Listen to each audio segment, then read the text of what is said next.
ಈಗಾಗಲೇ ಟ್ರೈಲರು ತುಂಬ ಒಂದು ಪ್ರಚಾರ ಪಡೆದಿದೆ ಮತ್ತು ರೀಚ್ ಆಗಿದೆ. ನನಗೆ ಖುಷಿಯಾಗಿದೆ. ಮತ್ತು ಈ ಟ್ರೈಲರ್ ನೋಡ್ಬಿಟ್ಟೇನೆ ನಿನ್ನೆ ಇಡೀ ದಿನ ನನಗೆ ಪತ್ರಕರ್ತರು ನನ್ನ ಜೊತೆ ಮಾತಾಡಬೇಕು ಅಂತ ಅಂದ್ಬಿಟ್ಟು ಇಡೀ ಭಾರತದ ಪತ್ರಕರ್ತರು ಪ್ರತಿಯೊಂದು ರಾಜ್ಯಗಳಿಂದ UP, ಬಿಹಾರ, ಡೆಲ್ಲಿ, ಬಾಂಬೆ ಮತ್ತು ಹೈದರಾಬಾದು ಮತ್ತು ಚೆನ್ನೈ ಎಲ್ಲ ಕಡೆಯಿಂದನೂ ಅವರ ಒಂದು ಮಾತನ್ನ ಮತ್ತು ಅವರ ಒಂದು ಏನಂತಾರೆ ಮೆಚ್ಚುಗೆ ಮಾತುಗಳನ್ನ ಆಡಿದ್ದಾರೆ. ಮತ್ತು ತುಂಬ ಕುತೂಹಲದಿಂದ ಕಾಯ್ತಾ ಇದೀವಿ, ನೋಡ್ತಾ ಇದೀವಿ ಅಂತ ನೋಡ್ತೀವಿ ಪಿಕ್ಚರ್ ಅಂತ ಹೇಳಿದ್ದಾರೆ. ಸೊ ಟ್ರೈಲರ್ ನನಗೆ ರೀಚ್ ಆಗಿರೋದು ಮತ್ತು ಎಲ್ಲೂ ಒಂದು ಕಡೆ ಕೆಟ್ಟ ಅಭಿಪ್ರಾಯ ಬಂದಿಲ್ಲ. ಅಫ್ಕೋರ್ಸ್ ಬಂದರೂ ಕೂಡ ಅದಕ್ಕೆ ಬೇಜಾರಾಗಲ್ಲ. ಅಫ್ಕೋರ್ಸ್ ಒಳ್ಳೆ ಅಭಿಪ್ರಾಯ ಇದ್ದ ಕಡೆ ಕೆಟ್ಟ ಅಭಿಪ್ರಾಯ ಇದ್ದೇ ಇರುತ್ತೆ. ಆದರೆ ಕುತೂಹಲ ಹುಟ್ಟಿಸಿದೆ ಅಂತ ಹೇಳ್ತಾರೆ ಅದು. ಮತ್ತು ಇಡೀ ಭಾರತದಲ್ಲಿ ರೀಚ್ ಆಗಿರೋದು ಟ್ರೈಲರ್ ಅದು ಈ ತರ ಒಂದು ಸಂದರ್ಭದಲ್ಲಿ. ಇನ್ಫ್ಯಾಕ್ಟ್ ಕೋವಿಡ್ ಇರಲಿಲ್ಲ ಅಂದಿದ್ರೆ ಪ್ರತಿಯೊಂದು ರಾಜ್ಯಗಳಿಗೂ ನಾವು ಡೆಲ್ಲಿ ಇರ್ಬೋದು, ಪುಣೆ ಇರ್ಬೋದು, ದಕ್ಷಿಣ ಭಾರತದಲ್ಲಿ ಇರ್ಬೋದು, ಯಾಕಂತಂದ್ರೆ ಕೋವಿಡ್ ಇರಲಿ ಇಲ್ಲದೆ ಇರಲಿ ಆದರೂ ಕೂಡ ಈ ಮಟ್ಟಕ್ಕೆ ರಿಲೀಸ್ ಆಗ್ತಾ ಇರೋದು 5 ಭಾಷೆಯಲ್ಲಿ ಎಲ್ಲೂ ನಾನು ನನ್ನ ಒಂದು ಅನುಭವದಲ್ಲಿ ಬಂದಿರಲಿಲ್ಲ. ಯಾಕೆಂತಂದ್ರೆ ಯಾವುದೋ ಒಂದು ಭಾಷೆಗೆ ಆಗುತ್ತೆ. ಇವಾಗ ಯಾವುದೋ ಒಂದು ದೊಡ್ಡ ಹೀರೋದಾದ್ರೂ ಡಬ್ ಮಾಡ್ಬಿಟ್ಟು ಒಂದು ಸ್ವಲ್ಪ ಒಂದು 50 ಸಿನಿಮಾ ಮಂದಿರಗಳು 25 ಸಿನಿಮಾ ಮಂದಿರಗಳನ್ನು ರಿಲೀಸ್ ಮಾಡ್ತಾರೆ. ಆದರೆ ಇದು ಒಂದು ದಕ್ಷಿಣ ಭಾರತದ ಒಂದು ನಟಿಯ ಕಥೆ ಇರೋದ್ರಿಂದ ಕೇರಳನಲ್ಲಿ ಕುತೂಹಲ ಇದೆ, ತಮಿಳುನಾಡಲ್ಲಿ ಕುತೂಹಲ ಇದೆ, ಯಾಕಂದ್ರೆ ಅವ್ರು ತಮಿಳುನಾಡವರು. ಮತ್ತೆ ಹೈದರಾಬಾದಲ್ಲಂತೂ ಅತಿ ಹೆಚ್ಚು ದಕ್ಷಿಣ ಭಾರತದಲ್ಲಿ ಥಿಯೇಟರ್ಗಳು ರಿಲೀಸ್ ಆಗ್ತದೆ. ಕರ್ನಾಟಕದಲ್ಲಿ ಅದು ನನ್ನಿಂದ ಅಂತ ಹೇಳ್ಬೋದು ಅಥವಾ ನಾನು ಇಲ್ಲಿರೋನು ಅಂತ ಹೇಳ್ಬೋದು, ಇಲ್ಲೂ ಅಷ್ಟೇ ಹೆಚ್ಚು ಥಿಯೇಟರ್ಗಳು ರಿಲೀಸ್ ಆಗ್ತಾ ಇರೋದು. ಈ ಕಾರಣಗಳಿಂದ ಇದು ಪ್ಯಾನ್ ಇಂಡಿಯಾದ ಒಂದು ದೊಡ್ಡ ಸಿನಿಮಾ ರಿಲೀಸ್ ಆಗ್ತಾ ಇರೋದು. ಯಾಕಂದ್ರೆ ಇದು ನಾವು ಮೂಲತಃ ಹಿಂದಿನಲ್ಲಿ ಮಾಡೋದು. ಅದಕ್ಕೋಸ್ಕರ ಇವತ್ತೇನಂತಂದ್ರೆ ಒಂದು ಭಾಷೆಗಳು ಬೆಳೀತಾ ಹೋಗ್ತಾ ಇದೆ, ಆದ್ರೆ ಗಡಿಗಳು ಮುರಿದು ಬೀಳ್ತಾರೆ. ಅದು ಒಂದು ಖುಷಿಯ ಒಂದು ಸಂಗತಿ ಅಂತ ಹೇಳ್ಬೋದು. ಯಾಕೆ ಅಂತಂದ್ರೆ ಈ ಹಿಂದೆ ಗಾಂಧಿ ಬಗ್ಗೆ ಇರ್ಬೋದು ಒಂದು ಸಿನಿಮಾ ಆಯ್ತು, ಒಂದು ಆಕ್ಸಿಡೆಂಟ್ಲಿನೋ ಅಥವಾ ಅನ್ನೋಯಿಂಗ್ಲಿನೋ ಅಥವಾ ಒಂದು ಗಾಂಧಿಯ ಸಿನಿಮಾ ಒಬ್ಬ ಬ್ರಿಟಿಷ್ ನಿರ್ದೇಶಕ ಒಬ್ಬ ಹಾಲಿವುಡ್ ಪ್ರೊಡಕ್ಷನ್ ಅಲ್ಲಿ ಆಯ್ತು.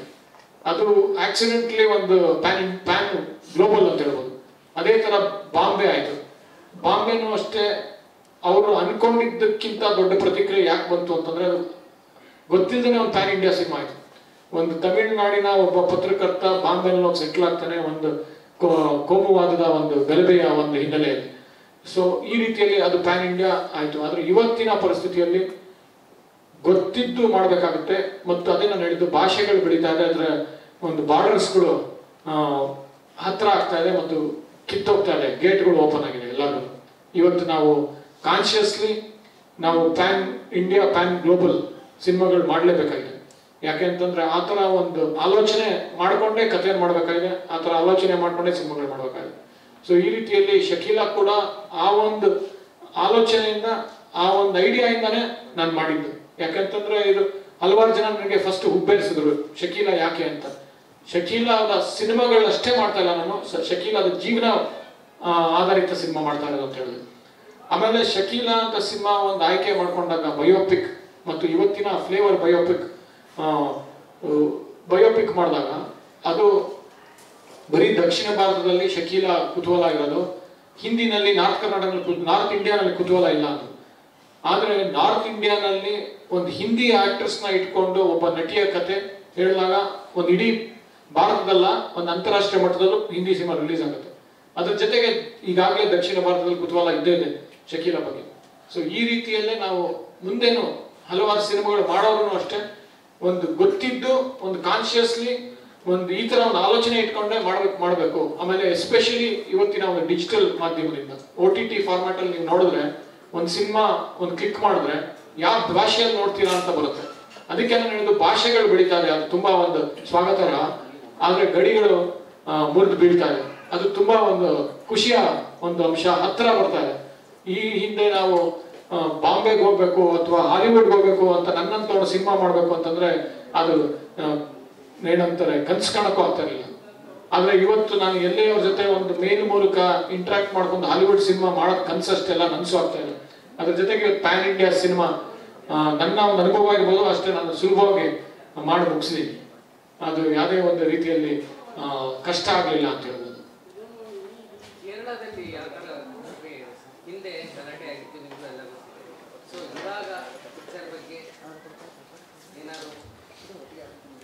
ಇಲ್ಲ, ತುಂಬಾ ಒಳ್ಳೆಯ ಪ್ರಶ್ನೆ ಚೇತನ್. ಯಾಕೆ ಅಂತಂದ್ರೆ ಇವತ್ತಿನ ಕರ್ನಾಟಕದಲ್ಲೂ ಗಲಾಟೆ ಆಗಿರೋದು ನೀವು ನೋಡಿದಿರ, ನಮ್ಮ ಒಬ್ಬ ನಟರ ಬಗ್ಗೆ ಮಾತಾಡಿದಾಗ.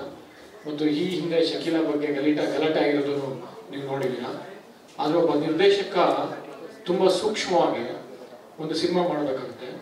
ಮತ್ತು ಆ ಸೂಕ್ಷ್ಮತೆಯಿಂದ ಒಬ್ಬ ಪ್ರೇಕ್ಷಕರ ಒಂದು ಬುದ್ಧಿವಂತಿಕೆ ಮತ್ತು ಅವರ ಇಮ್ಯಾಜಿನೇಷನ್ಗೆ ಒಂದು ಸ್ಪೇಸ್ ಕೊಡಬೇಕಾಗುತ್ತೆ.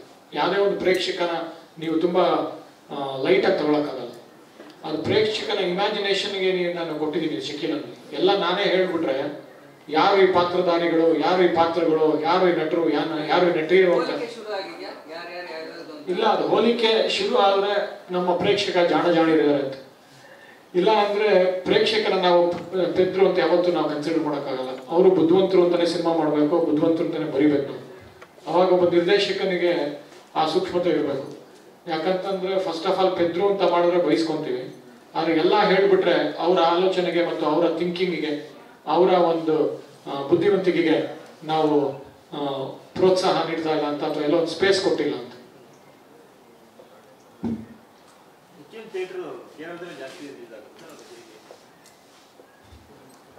ಇಲ್ಲ, ನನಗೆ ಎಷ್ಟು ಖುಷಿಯಾಗಿದೆ ಅಂದ್ರೆ ಈ ತರ ಒಂದು ಬೆಕ್ಕ ಗಂಟೆ ಕಟ್ಟಿರೋದು ಶಕೀಲಾ ಅಂತ.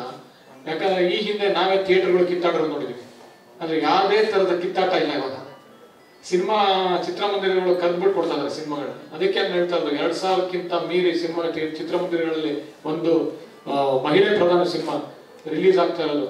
ಮತ್ತು ಇವತ್ತು ನಾವು ಅದಕ್ಕೆ ಬೆಕ್ಕಗೆ ಗಂಟೆ ಕಟ್ಟಿರೋದು, ನಾವು ಮೊದಲನೇದಾಗಿ ನಾವು ಹೆಜ್ಜೆ ಇಟ್ಟಿರೋದು, ನಾವು ಸಿನಿಮಾ ರಿಲೀಸ್ ಮಾಡ್ತೀವಿ ಈ ತರ ಒಂದು ಪ್ಯಾಂಡಮಿಕ್ ಟೈಮಲ್ಲಿ ರಿಲೀಸ್ ಮಾಡ್ತಾ ಇರೋದು ನಮ್ಮ ನಿರ್ಮಾಪಕರ ಮತ್ತು ನಮ್ಮ ಇಡೀ ತಂಡದ ಒಂದು ಧೈರ್ಯ ಮೆಚ್ಚಬೇಕು.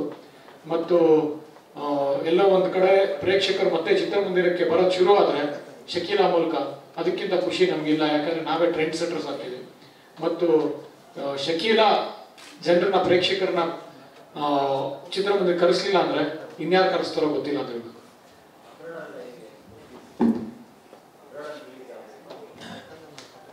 ಅಬ್ರಾಡ್ ಅಲ್ಲಿ ಎಲ್ಲಾ ಕಡೆ ರಿಲೀಸ್ ಆಗ್ತಾ ಇದೆ. ಅದು UFO ಜೊತೆ ಟೈ ಅಪ್ ಆಗಿದ್ದೀವಿ.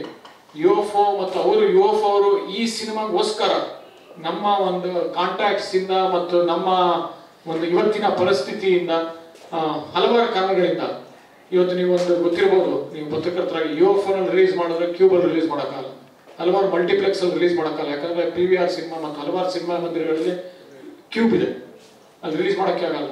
ಆದ್ರೆ ಅವರ ಒಂದು ದೊಡ್ಡ ಮನಸ್ಸು ಮತ್ತು ಇವತ್ತಿನ ಸಂದರ್ಭವನ್ನ ಗ್ರಹಿಸಿ ಅವರು ಸ್ಟ್ರೆಚ್ ಮಾಡಿ, ಕಾಂಪ್ರಮೈಸ್ ಮಾಡಿ, ಬೇರೆ ಕಡೆನೂ ಕ್ಯೂಬ್ಗೂ ಕೊಟ್ಟು ಅಲ್ಲೆಲ್ಲ ಕಡೆ ರಿಲೀಸ್ ಆಗ್ತಾ ಇರೋದು ನಮಗೆ ಒಂದು ಸಂತೋಷದ ಒಂದು ಸಂಗತಿ ಅಂತ ಹೇಳೋದು. ಯಾಕೆಂತಂದ್ರೆ ಇವತ್ತು PVR ರಿಲೀಸ್ ಆಗ್ತದೆ, ಐನಾಕ್ಸ್ ರಿಲೀಸ್ ಆಗ್ತದೆ, ಅಲ್ಲೆಲ್ಲ ಇದ್ದಿದ್ದು ಕ್ಯೂಬ್. ಮತ್ತು UFO ಯಾಕೆ ಮಾಡಿದ್ವಿ ಅಂದ್ರೆ ಶಕೀಲಾ ಅನ್ನೋ ಒಂದು ಸಿನಿಮಾ BC ಸೆಂಟರ್ಸ್ಗೆ ಒಂದು ಜಾಸ್ತಿ ಅದು, ಮತ್ತು ಥಿಯೇಟ್ರಿಕಲ್ ಆಡಿಯನ್ಸ್ ಜಾಸ್ತಿ ಶಕೀಲಾ ಅಂತ ಸಿನಿಮಾಗೆ. ಅದು ಬೇಕಾಗಿತ್ತು ನಮಗೆ. UFO ಹೆಚ್ಚು BC ಸೆಂಟರ್ಸ್ ಅಲ್ಲಿ ಜಾಸ್ತಿ ಇರೋದು ಅವರ ಒಂದು ಟೈ ಅಪ್. ಸೊ ಈ ರೀತಿಯಲ್ಲಿ ನಾನು ದೊಡ್ಡ ಮಾತು ಮತ್ತು ನನ್ನ ಓವರ್ ಕಾನ್ಫಿಡೆನ್ಸ್ ಅಂತ ಹೇಳ್ಬೇಡಿ, ಶಕೀಲಾ ಕರೆಸಲಿಲ್ಲ ಅಂದ್ರೆ ಇನ್ಯಾರು ಕರೆಸೋದು ಅಂತ.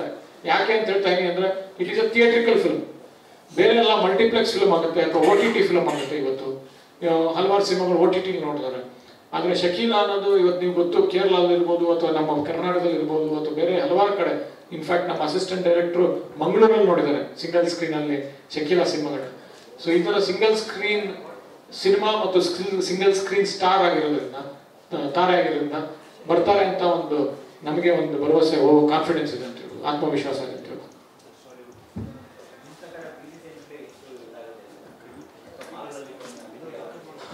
ಇಲ್ಲ, ಮಾಲ್ಗಳಲ್ಲಿ ರಿಲೀಸ್ ಮಾಡ್ತಾ ಇದೀವಿ. ಅಫ್ಕೋರ್ಸ್ ಇವತ್ತಿನ ದಿನ Pankaj Tripathi mall audience, OTT audience Pankaj ತ್ರಿಪಾಠಿಗೆ ಇರೋದು. ಮತ್ತು ಸಿಂಗಲ್ ಸ್ಕ್ರೀನ್ BC ಸೆಂಟರ್ಸ್ ಅಲ್ಲಿ ಈ ಧೈರ್ಯ ಮಾಡಿರೋದು ಶಕೀಲಾ ಸಿನಿಮಾ ಮಾಡೋದಕ್ಕೋಸ್ಕರ, ಮತ್ತು ಇದೊಂದು ಥಿಯೇಟ್ರಿಕಲ್ ಸಿನಿಮಾ ಅಂತೋಸ್ಕರ, ಚಿತ್ರಮಂದಿರಕ್ಕೆ ಮಾಡಿರೋಂಥ ಸಿನಿಮಾ ಇದು. ಯಾಕಂದ್ರೆ OTT ಹಲವಾರು ಆಫರ್ಸ್ಗಳು ಬಂತು ನಮಗೆ, ನಾವು OTT ರಿಲೀಸ್ ಮಾಡಿ ಅಂತ. ಯಾಕಂದ್ರೆ ನನ್ನ ಸಿನಿಮಾ ಜಾನ್ವರಿಲೇ ರೆಡಿ ಆಗಿತ್ತು. ಮತ್ತು ಮಾರ್ಚಲ್ಲಿ ಒಂದು ಪ್ರೆಸ್ ಕಾನ್ಫರೆನ್ಸ್ ಇಡೋಣ, ಮತ್ತು ಮೇನಲ್ಲಿ ಕ್ಯಾನ್ಗೆ in fact red carpet screening select ಆಗಿತ್ತು. ಅಲ್ಲೆಲ್ಲ ಡೇಟ್ ಎಲ್ಲ ಫಿಕ್ಸ್ ಆಗಿತ್ತು. ಹಲವಾರು ಕಾರಣ, ಅಫ್ಕೋರ್ಸ್ ಒಂದೇ ಒಂದು ಕಾರಣ, ಪ್ಯಾಂಡಮಿಕ್ ಇಂದ ಅದು ಹೋಗೋಕ್ಕಾಗಲಿಲ್ಲ ಮತ್ತು ಐ ಡಿಂಟ್ ಅಕರ್, ಅದು ಎಲ್ಲ ಕ್ಯಾನ್ಸಲ್ ಆಯಿತು. ಮತ್ತು ರೀಚಾ ಚಡ್ಡಾ ಕೂಡ ಅಷ್ಟೇ ಒಂದು OTT-ನಲ್ಲಿ ಮಸಾನ್ ಮೂಲಕ, ಗ್ಯಾಂಗ್ಸ್ ಆಫ್ ವಸೇಪುರ್ ಮೂಲಕ, ಇವಾಗಲೇ ಮತ್ತು ಮಲ್ಟಿಪ್ಲೆಕ್ಸ್ ಮೂಲಕ ಅವರೆಲ್ಲ ಪಾಪ್ಯುಲರ್ ಇದ್ದಾರೆ. ಆದರೆ ಶಕೀಲಾನ ಥೀಮು ಒಂದು ಬಯೋಪಿಕ್, ಅವರ ಆತ್ಮಕಥೆ ಇರೋದ್ರಿಂದ ಇದು ನನಗನ್ಸೋದು ಸಿಂಗಲ್ ಸ್ಕ್ರೀನಲ್ಲೂ ಚೆನ್ನಾಗಿ ನಡೆಯುತ್ತೆ ಅಂತ ಆ ಒಂದು ಕಾನ್ಫಿಡೆನ್ಸಿಂದ ರಿಲೀಸ್ ಮಾಡ್ತಾರೆ ಎಲ್ಲ. ಆಮೇಲೆ ಇನ್ನೊಂದು ಏನಂತಂದರೆ, ಸೆನ್ಸಾರ್ ಬಾಂಬೆನಲ್ಲಿ ಒಂದು ಘಟನೆ ಇದನ್ನು ನಿಮ್ಗೆ ಹೇಳಲೇಬೇಕು. ಸೆನ್ಸಾರ್ಗೆ ಹೋದೆ, ಸ್ಕ್ರೀನಿಂಗ್ ಇತ್ತು. ನಿಮ್ಗೆ ಗೊತ್ತಿದೆ, ಸ್ಕ್ರೀನಿಂಗ್ ಹೋದಾಗ ಅಲ್ಲಿ ಮೆಂಬರ್ಸ್ ಬರ್ತಾರೆ. 10 ಜನ ಬಂದರು. 10 ಜನ ಸ್ಕ್ರೀನಿಂಗ್ ಮೆಂಬರ್ಸ್ ಬಂದಾಗ ಅದರಲ್ಲಿ 6 ಜನ ಮಹಿಳೆಯರು. ನನಗೆ ಟೆನ್ಷನ್ ಆಯಿತು. ಶಕೀಲಾ ಸಿನಿಮಾ ಮಾಡಿ 6 ಜನ ಮಹಿಳೆಯರು, 4 ಜನ ಪುರುಷರು ನೋಡ್ತಾ ಇದ್ದಾರೆ. ನನಗೆ ಟೆನ್ಷನ್ ಆಗಿ ಆಚೆ 2 ಅವರ್ ಟೆನ್ಷನ್ ಆಗಿ ಕೂತಿದ್ದೆ. ಆದರೆ ಮಹಿಳೆಯರಿಗೆ ಜಾಸ್ತಿ ಇಷ್ಟ ಆಯಿತು.